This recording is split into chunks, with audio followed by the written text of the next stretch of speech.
believe it's morning. I'm alive, but that's the last thing on my mind. All right, what's good, everybody? I have a very interesting one here today. I truly don't think there's many songs or probably even movies or TV shows out there like it. Um, The Apostles' Creed by Jedi Mind Tricks.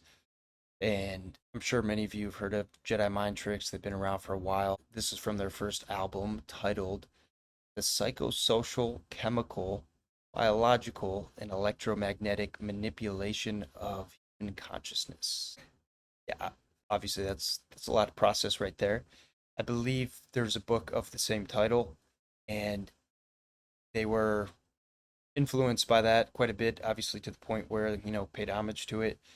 And it's truly a unique album. I mean, you're gonna see in these lyrics the ideas they're presenting, just where they're at. They're in another dimension, seriously, and it's awesome though. This song. I fire this one up first almost every time I get started with my own writing in the morning, and I get some good music going.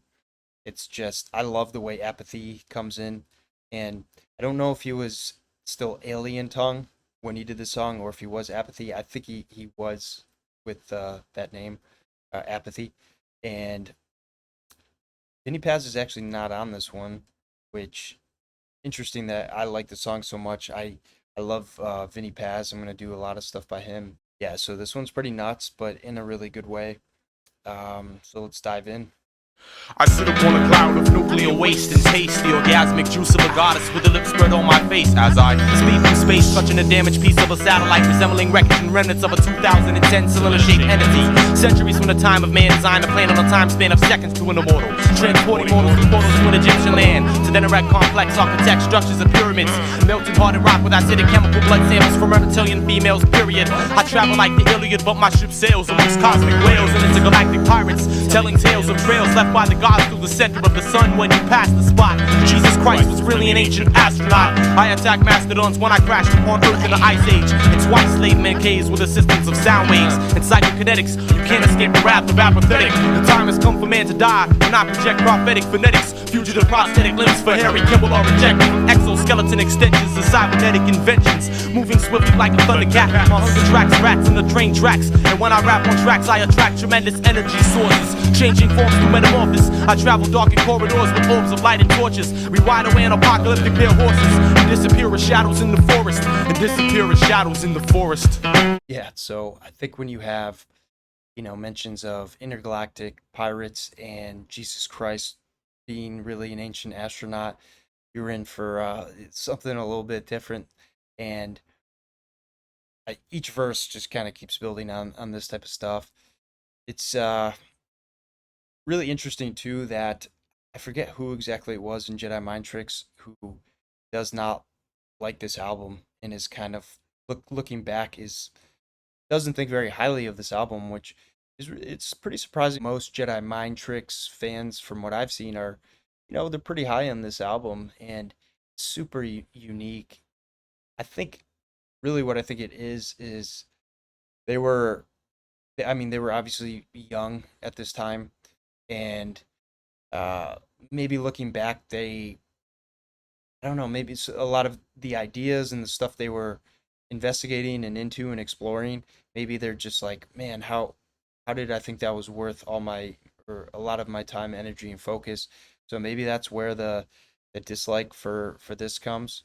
But yeah, I don't know. I love this song and I love this album. There's tons of great songs on this album. I would definitely check it out. There's nothing like it out there. So that was Apathy right there on verse 1, and then next you have Jan the Phenomenon, and it's a killer second verse here. I love the chorus too. I mean, your whole aura is plexiglass. I've always wanted to say that to somebody. I've just have not found the right time and place, but sure I will at some point.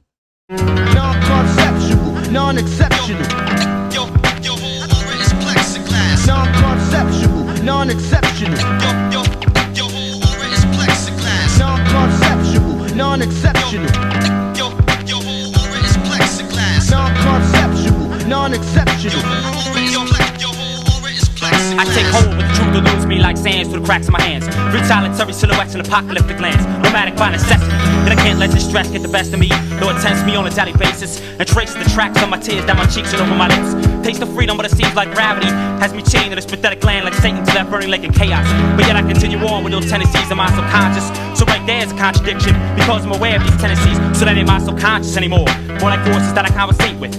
Half-thirds of force that I slice my soul into and befriend it. I know you would have recommended, so I wrote this letter and never sent it. Cause my pain is my pain, that would trouble you with my own. Now I swim through waves of asphalt with no place to call home. Yeah, on the lonely island and see your plastic smiles and spew gibberish at varying frequencies, whether that be radio or television transmissions, or simply audible voices who wear the cloak of righteousness. Equilibrium is fucked up from data overload, enhanced by the fact that I walk on a narrow road. That's more like a tightrope between wisdom and insanity. Seems like clarity is the ever-elusive goal, when insanity has the help of the omnipotent force of gravity. Press use only. Baby Grand Records. Non-conceptual, non-exceptional. So Jan came in with a pretty spectacular verse there. Again, I was talking about it with Idea too, with the intense introspection. I think these guys on this one, they were just going all out with that. I mean, he's talking about his conscious and subconscious and how conscious knowledge of something in the subconscious makes it no longer subconscious because it's of the conscious part observing it. I mean, it's just like they're getting in there pretty deep, and I don't know, I kind of picture them just lying back, on a bunch of maybe hallucinogenics, at least some really amazing weed or something.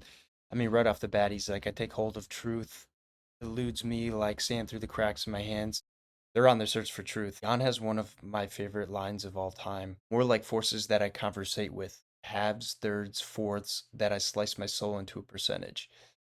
I found that really interesting, and I think it's kind of representative of just the whole theme of this song. They're cutting themselves wide open here. They're exploring everything: emotional, intellectual, spiritual, metaphysical. They're going all in, and they're dissecting themselves in every way. On the battleground, you can go to war like Sudan, but I'm half man, and so you have to understand that the other half of me is made of liquid and steel. Ain't you sick and tired of people screaming, keep it real? I'm powered by the ancients, spirit in the soul. It's war, an icon carries crossbows, but I toss foes through the center of the planet. When you battle me, you best be praying like a mantis. I will send you through the depths of the Atlantic to study transcripts of rhymes by the enchanted hologram, the verbal war paradigm. Traveling back in time to change the way your whack rappers rhyme. If I don't succeed, you will bleed. The just punishment of the Apostles' Creed. This is hip-hop, kid. Shit is straight from the heart. Use an actor with a record deal, trying to play the part like that. Like that one time, like that one time, like that one time. My man Stoop in the house like that one time, like that one time. Part of the reason I love this song so much is the sci-fi aspects, the kind of fantastical elements. I don't know, it's awesome to see that blended into rap, like these ideas blended with amazing skill. It'd be one thing to throw that in there, but they can't rap. These guys can absolutely spit with the best of them. They're going into the depths of the mind that, most people trained to do that would never even kind of like venture to. And then, they're doing it with this type of rhythm and timing. There was a lot of intent with what they were trying to say here. They weren't just trying to say a bunch of sci-fi gobbledygook and, rhyme some stuff and call it a day. This is ideas that were important to them. And you can tell by the last line. This is hip-hop kid straight from the heart. He's an actor with a record deal trying to play the part. I love that line so much, too, just because I'm just glad that somebody said it with that conviction. There are plenty of people out there that we know what hip hop is, we know what rap is, and it's not 95% of what is presented to the mainstream public. That's not hip hop. It's not hip hop from the heart, at least, not even close.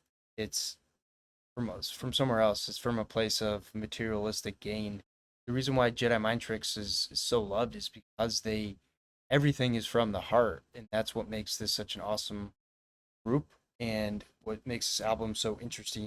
Yeah, the entire album is one I would totally recommend. It's a trip, and it's definitely one worth taking a ride. So that was The Apostles' Creed by Jedi Mind Tricks. That's it for this one. I will catch you all on the next. Peace.